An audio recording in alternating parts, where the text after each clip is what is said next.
सभी को नमस्कार। आज का हमारा विषय है छंद परिचय। इस चैनल को सभी अधिक से अधिक सब्सक्राइब जरूर करें। छंद परिचय। छंद शब्द मूल रूप से छंदस अथवा छंद है। इसके शाब्दिक अर्थ दो हैं, आच्छादित कर देने वाला और आनंद देने वाला।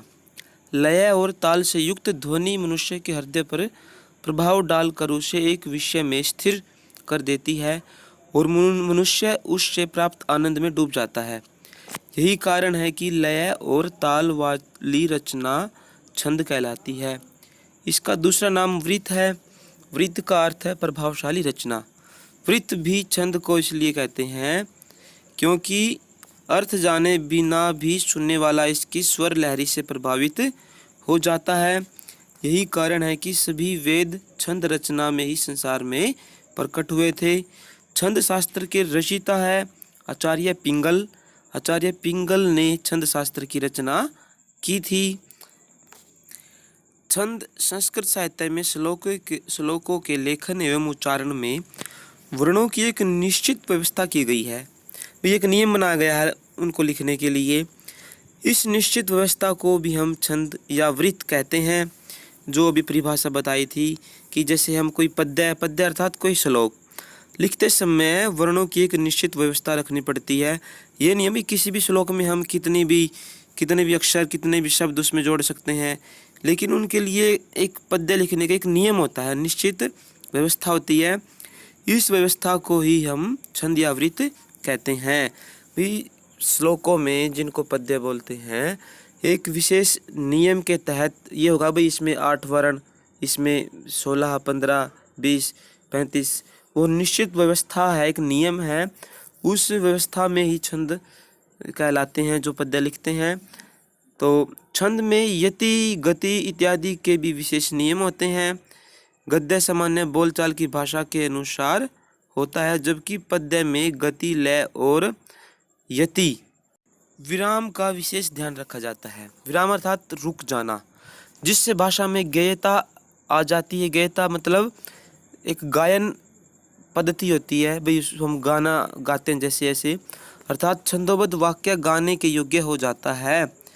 यह गेयता लाने के लिए ही स्वरों अथवा वर्णों में सीमा बंधन करना पड़ता है, अभी उन्हें नियम बनाना पड़ता है। इस प्रकार की कुछ विशेष नियमों में बद्ध छंदयुक्त रचना को ही हम पद्य कहते हैं, अर्थात श्लोक कहते हैं। ये पद्य को ही हम श्लोक, और जो गद्यांश होते हैं वो जो आप पढ़ते हैं पाठ में। तो आज का इस वीडियो में हम छंदों के बारे में सामान्य परिचय देंगे।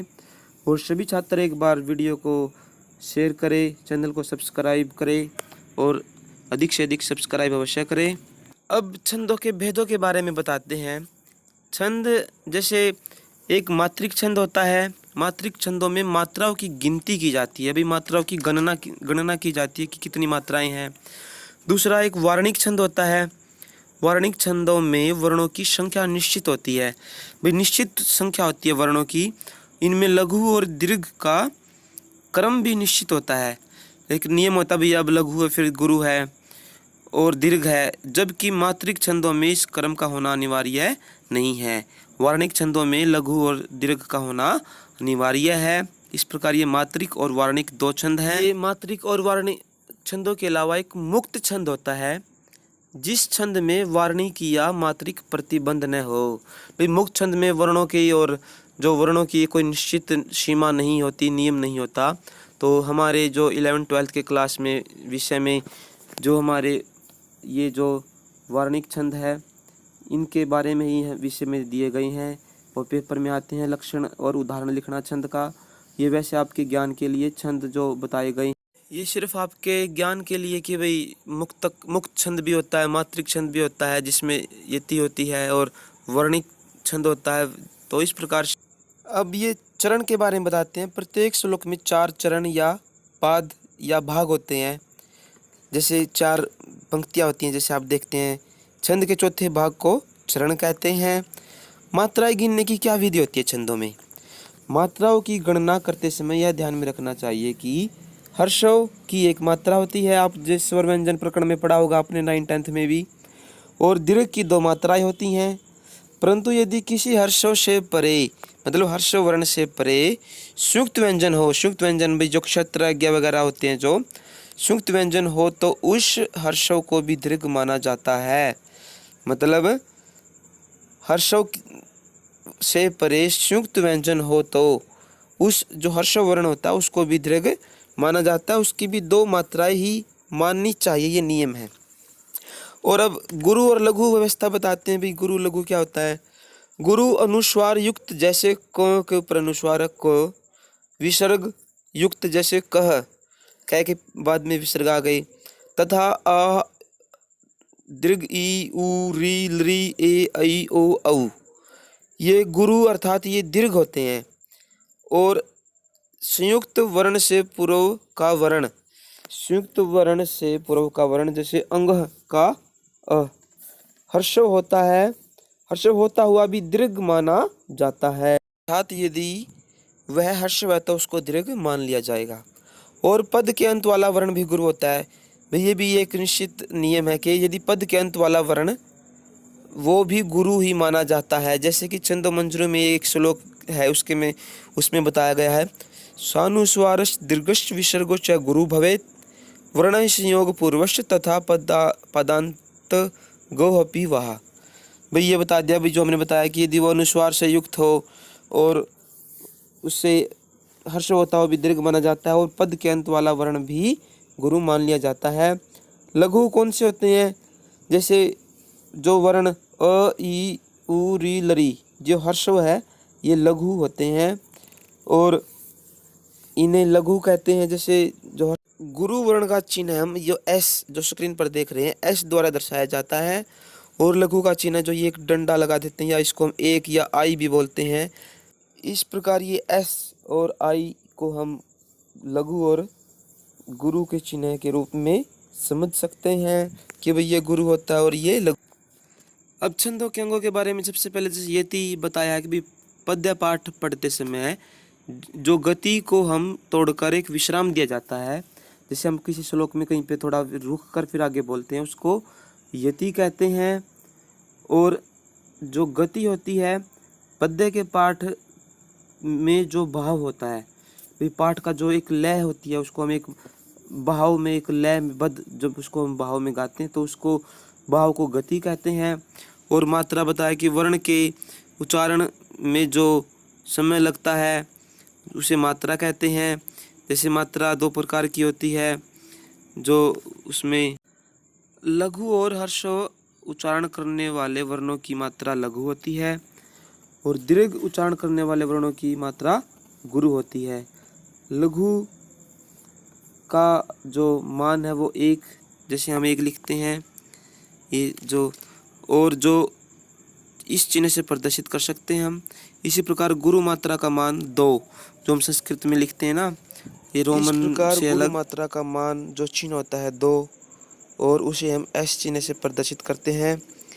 इसके अलावा गण मात्राओं और वर्णों की संख्या और क्रम की सुविधा के लिए 3 वर्णों का समूह को एक गण मान लिया जाता है।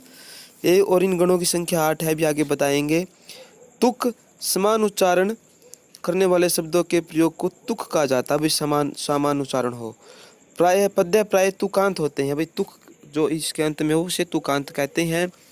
गण तथा गण चिन्ह है। छंद में मात्राएं गिनने के 3-3 वर्णों का एक गण बनाया गया है। ये 8 गण निम्नलिखित होते हैं भाई, जैसे यगण, मगण, तगण, रगण, जगण, भगण, नगण और शगण। अर्थात ये जो 8 गण हैं सभी में हर्ष, लघु, भाई कौन सा लघु वर्ण है, कौन सा हर्ष है, लघु, गुरु, इस प्रकार ये वर्ण है इनमें। इन गणों को समझने के लिए एक यह माता राजभानस लगा, यह माता राजभानस लगा, ये यहाँ पे स्क्रीन पे जो सूत्र दिया गया है, एक ये याद कर लो, समझना यह माता राजभानस लगा। इनसे ही यगण में से मगण तैसे तगण, यह माता और रैसे रगण जैसे जगण भैसे, पहला क्या है ऐसे यगण और नैसे नगण और ऐसे आगे वाले माता, ये 8 गण हो गए। 3 वर्ण आएंगे, यह माता जो बताया था कि यह है यहाँ पे हर्ष, और माँ में आई का चिन्ह है और दीर्घ उसके लिए गुरु हो गया, और एस का चिन्ह में भी 2 मात्रा इसलिए भी गुरु हो गया।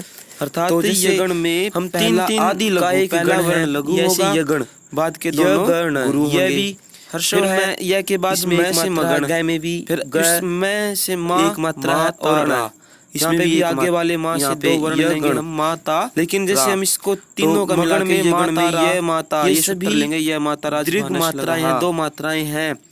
माता रा सभी में एस चिन्ह द्वारा दिखाया गया है, आप स्क्रीन पर देख सकते हैं, समझ सकते हैं।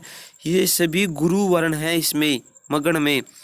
और उसके बाद माँ के बाद ता से तगण, और आगे वाले दो वर्ण लेंगे तो तारा ज। तगण में ता रा दोनों में गुरु है और जय में एक मात्रा, इसलिए हर्षो इसलिए अंत में लघु है और पहले दोनों गुरु है। और ता के बाद रा से रगण, रा ज भा, रा से आगे वाले दो वर्ण लेंगे रा ज भा, राजभा में रा गुरु है और जय लघु है और भा गुरु है। मध्य में लघु होगा और पहले में और बाद में दोनों में गुरु वर्ण है। और रा के बाद जय से जगण, और आगे वाले दो वर्ण लेंगे तो जय भान जभान, जय भान में पहला लघु है, बीच वाला भा गुरु और अंत वाला न लघु, तो मध्य गुरु, ये बीच में गुरु है और आगे पीछे दोनों लघु वर्ण हैं। और उसके बाद आता है भा न श, भ से भगण, और भगण में क्या हो गए भा न श, भाई भा आ गया, भ से भगण और न और श आगे वाले दो वर्ण हैं तो भा न श, अर्थात भा गुरु है और न और श दोनों लघु है, अर्थात आदि गुरु। आदि मतलब पहले वाला वर्ण, तीनों में से पहला गुरु है, बाकी दोनों लघु। और उसके बाद न से नगण, जो सातवां गण है हमारा नगण, और न से आगे वाले दो वर्ण न श ल, ये सभी एक मात्रा है, सभी लघु है। सरव लघु ए आई के छीने के द्वारा, एक डंडे द्वारा जो दिखाया गया सरव लघु है। और अंत में है जो हमारा आठवां गण है श से शगण, और ये लगा, ये इसको पूरा करने के लिए इसलिए लगे हुए हैं कि सगण जो हमारा अंतिम गण है वो पूरा हो जाए। जैसे श से शगण हो गया और लगा श लगा, स और ल दोनों हर्षव है, लघु हो गए, और गाह में गुरु है, दो मात्राएं होने से यहाँ पर गुरु वर्ण है, इसलिए अंत में गुरु और दोनों पहले लघु है। यह माता राजभान श, यहाँ तक 8 गण और शलगाह ये सगण पूरा करने के लिए दिया गया है। तो ये 8 गण अगर समझ में आ जाते हैं तो छंद समझने में आपको बहुत आसानी रहेगी, कोई भी मुश्किल नहीं रहेगी। तो इन आशा है इस चार्ट से आप लघु और गुरु समझ गए होंगे 8 गणों को। फिर भी कुछ समझने में परेशानी रहती है तो आप कमेंट कर सकते हैं वीडियो पर जाकर। और ये एक और चार्ट दिखाया गया है यहाँ पर आपको, जैसे गण चिन्ह है, उदाहरण और प्रभाव। जैसे यह से पहला यह से यगण, यह माता राजभानस ये दिए गए हैं हमारे सूत्र। जैसे यगण में बताया था कि भी पहला लघु है, दोनों बाद वाले गुरु हैं, तो उदाहरण देंगे जैसे न नहाना, ये शुभ होता है प्रभाव इसका। जैसे मैं से मगन, तीनों इसमें क्या है, यह माँ तारा में तीनों गुरु है। जैसे उदाहरण है आज़ादी, शुभ है इसका भी प्रभाव। त से तगण हो गया, इसमें पहले 2 वर्ण गुरु है और एक लघु है। जैसे चालाक, ये अशुभ प्रभाव। जैसे र से रगण, राजभा, अर्थात पहला गुरु, दूसरा लघु और फिर तीसरा फिर गुरु। जैसे पालनाहा, इसका प्रभाव भी अशुभ है। जैसे जगण, इसमें आई ऐसा ही है, जैसे पहला लघु फिर गुरु फिर लघु। करील दृग ई है, करील अशुभ है यहाँ प्रभाव इसका। भ से भगण और भानस है, अर्थात पहला गुरु, जैसे बादल, और इसका प्रभाव शुभ है। न से नगण, तीनों यहाँ पर नगण, न शल है, नगण, तीनों लघु है। और इसका चिन्ह है, उदाहरण है जैसे कमल, शुभ प्रभाव होता है। श से सगण हो गया जो अंतिम 8वां गण है, दोनों पहले लघु और अंत में गुरु। कमला और अशुभ प्रभाव। तो इस प्रकार ये 8 गण समझना बहुत आवश्यक है। ये छंदों का सामान्य परिचय है, तो यहाँ पे सभी इसे देखेंगे। 12वीं क्लास में छंदों में ये आपके 8 नंबर के आते हैं। जैसे लक्षण और उदाहरण लिखना होता है, तो यहाँ पर वैदिक और लौकिक छंदों में से आप लौकिक कर सकते हैं सारे। तो पहला हमारा लौकिक छंदों में जो है अनुष्टुप छंद दिया गया है। तो सिर्फ एक अनुष्टुप छंद ही हम इस वीडियो में पढ़ेंगे। जैसे अनुष्टुप छंद का लक्षण इस प्रकार से है। श्लोके षष्ठम गुरुर्गेयम सर्वत्र लघु पंचमम द्विचतुष्पाद्योर ह्रस्वम सप्तमम दीर्घमन्ययोः। अर्थात यह छंद अर्ध समवृत है, भाई आधे वर्ण इसमें वो समवृत है। इसके प्रत्येक चरण में 8 वर्ण होते हैं, भाई हर वर्ण में 8 चरण, प्रत्येक चरण में 8 वर्ण होंगे। पहले 4 वर्ण किसी भी मात्रा के हो सकते हैं, छठा वर्ण गुरु और 5वां लघु होता है। सम चरणों में 7वां वर्ण हर्षव और विषम चरणों में गुरु होता है। सम आपको पता भी पहला और सभी वर्ण जो समान हो, और विषम पहला, तीसरा और दूसरा और चौथा चरण समान होता है। या फिर इस अनुष्टुप छंद के जो लक्षण को हम इस प्रकार भी समझ सकते हैं कि जैसे श्लोके षष्ठम गुरुर्गेयम सर्वत्र लघु पंचमम द्विचतुष्पाद्योर ह्रस्वम सप्तमम दीर्घमन्ययोः। अर्थात अनुष्टुप श्लोक है जो छंद है, इसके प्रत्येक चरण में 5वां वर्ण लघु और छठा गुरु होता है। ये नियम है। यहाँ पर 7वां जो वर्ण होगा वो दूसरे और चौथे चरणों में लघु होता है, किंतु अन्य अर्थात पहले और तीसरे चरणों में जो बताया था विषम होते हैं, उन चरणों में गुरु होता है। शेष वर्णों के लिए कोई नियम नहीं है, ये दीर्घ या हर्ष हो सकते हैं। तो इस प्रकार ये अनुष्टुप छंद का लक्षण है। पेपर में आपको सिर्फ संस्कृत में लक्षण और उदाहरण लिखने हैं, तो इसका अर्थात स्पष्ट कर सकते हो आप अच्छे से भी, और अधिक क्लियर हो जाएगा। ये इसका उदाहरण दिया गया है। अयम निज परो वेति गणना लघु चैतशाम उदार चरिता नाम तु वसुदैव कुटुंबकम। यहाँ पर आप देख सकते हैं भी जो आया था कि 5वां वर्ण लघु छठा गुरु होता है, 5वां प हो गया परोवेती, उसके बाद ये 2 गुरु हैं, छठा वर्ण यहाँ पर। ये उदाहरण यहाँ पर दिया गया है। इसकी हिंदी इस प्रकार है। अयम निज परोवेती, अयम यह है, निज मेरा है, परोवेती यह दूसरे का है। गणना, ऐसी गणना तो लघु चेत शाम छोटे हृदय वाले व्यक्ति ही करते हैं। और उदार चरिता नाम जो बड़े हृदय वाले व्यक्ति होते हैं, विशाल हृदय वाले व्यक्ति, तो वसुधैव पृथ्वी को ही कुटुंबकम परिवार मानते हैं। भाई यह मेरा है, यह उसका है, ऐसी गिनती तो केवल छोटे हृदय वाले मनुष्य करते हैं। विशाल हृदय वाले तो पूरी पृथ्वी को ही अपना परिवार मानते हैं।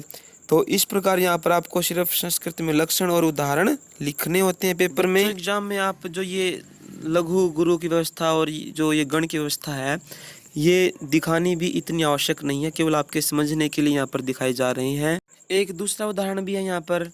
यदा यदा ही धर्मस्य ग्लानिर्भवति भारत अभ्युत्थानम् धर्मस्य तदात्मानं सृजाम्यहम्।